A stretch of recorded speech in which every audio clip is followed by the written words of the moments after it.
دا ټول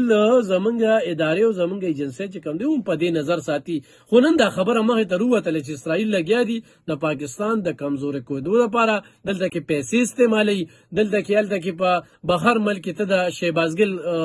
ټویټونه راواله، ویلا کې راواله، ته هلته کې چې نور کم ناست شهزاد اکبر ناست دی، د هغوی هغه ویلا کې به تا ته ښیي چې واقعي اسرائیلو لپاره هلته کم کار کېږي، نه د فلسطین چې کم دی خبره کېږي، نه د اسرائیلو خبره کېږي چې تا کم ظلمونه روان کړي دي. خو دلته کې په دې ملک کې چې څنګه موږ پرون خبره وکړه،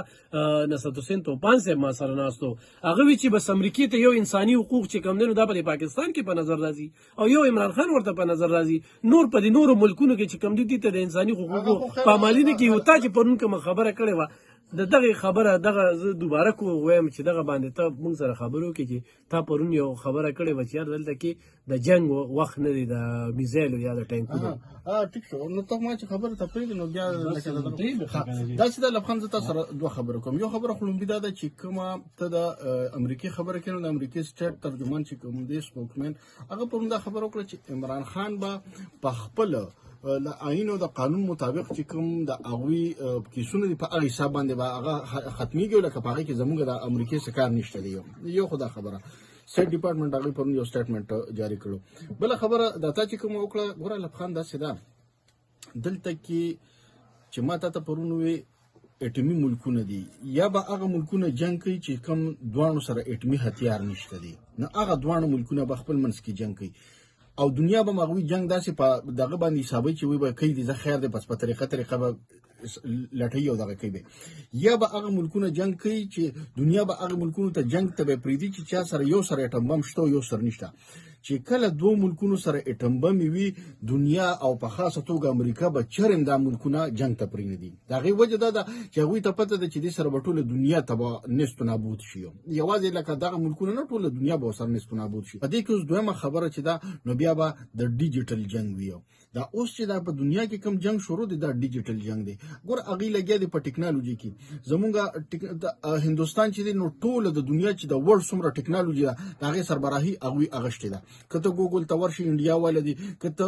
ټویټر ته ورشي انډیا والا دي، که فیسبوک ته ورشي انډیا والا دي، که یوټیوب ته، خو چې څومره د هغې هیډ کوارټر دي نو هغې ټوله انډیا هغه نیولې ده. هغې په دغه باندې ډېر زیات تکړه دي او په ټیکنالوژي کې هغوی زموږ نه ډېر زیات مخکې دي، او دغه ټیکنالوژي چې ده نو دغه هغوی زموږ خلاف استعمالي. دلته کې ته ګوره په کرونو خلکو سره موبایل دی، ټیک شو، ډاټا ده ورسره،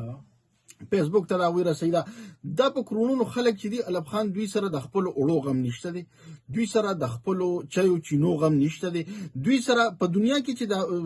انقلابونه اوس په جدید دنیا کې راغلي دي هغه د دې فیسبوک د دې سوشل میډیا سایټس په ترو باندې راغلي دي. خلکو د دې نه دا پیدا واغشتي. دلته کې خلک څه دي، خلک په تاپسین ختی دي، په ماپسین ختی دي، په سیاستوال پسین ختی، یو په یو پسین ختی، بل په بل پسین ختی، بیا دا ټول خلک ان ختی دي په پوج پسین ختی دي. ګوره خلک په پوج پسې ولین ختی دي. تا چرته خبره ته سوچ کړی دی دا ټولو توپو دا مخ چې دا صرف یو پوج ته ولې دی، لکه په دې ملک خو څومره سټیک هولډرز دي کنه، خو خلک صرف یو پوج ولې ټارګټ کوي ځکه چې صرف په دې یو اکایي باندې دا ملک